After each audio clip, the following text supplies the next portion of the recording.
देखिए, अगर आपके शरीर की गंदगी साफ नहीं हो रही है तो आप लाख अच्छे से अच्छे चीजों को खा लीजिए, उसका फायदा आपको मिल ही नहीं सकता। और जैसे ही आपके शरीर की गंदगी साफ होती है, आपका पाचन तंत्र बहुत तेजी से काम करने लगता है। शरीर के अंदर पहले से ज्यादा ताकत महसूस होने के साथ साथ चेहरा साफ होने लगता है। वजन बढ़ाना और घटाना आसान हो जाता है। पिंपल, दाग धब्बे, एक्ने जितने भी कुछ हैं, वो सब कुछ ठीक होने लगते हैं और कई सारी गंभीर बीमारियों का होने का खतरा जड़ से खत्म हो जाता है। तो हम लोग सबसे पहले बात करते हैं कि हमारे शरीर के अंदर गंदगी जमा कैसे होती है। तो देखिए, हम लोग जो भी खाते हैं वो आहार नली से होकर पेट में पहुंचता है, जहां खाना टूटने के बाद छोटी आंत में जाती है, जो कि बाद में मल के रूप में हमारी बॉडी से बाहर चली जाती है। लेकिन इस प्रक्रिया में सबसे ज्यादा गंदगी हमारे आंत में ही जमा होती है। अगर हम लोग अपने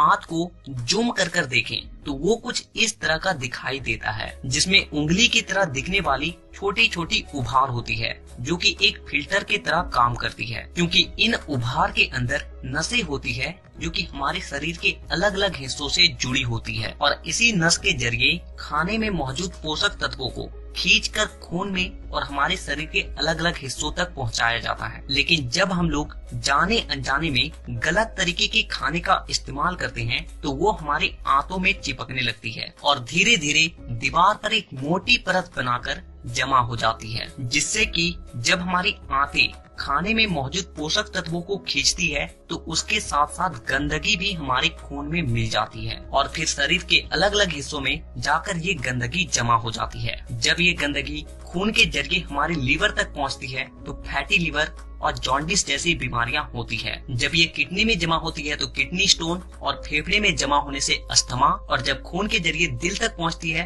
तो कोलेस्ट्रोल और हमारी नसों में ब्लॉकेज पैदा होती है। और जब ये गंदगी हमारी स्किन में पहुंचती है तो दाग धब्बे, खुजली, एक्ने, पिंपल जितने भी इस तरह की समस्या हैं सब होने लगती है। और इतना ही नहीं, जब ये गंदा खून हमारे पूरे शरीर में फैलता है तो हमारे शरीर का जो हार्मोन का संतुलन है वो भी बिगड़ने लगता है और जिससे कि हमें और भी जानलेवा बीमारियां होने की खतरा बढ़ जाती है, यहाँ तक कि कैंसर भी। बस आप इतना समझ लीजिए कि शरीर में हर छोटी से छोटी बीमारी और बड़ी से बड़ी बीमारी शरीर के अंदर गंदगी जमा होने की वजह से ही होती है।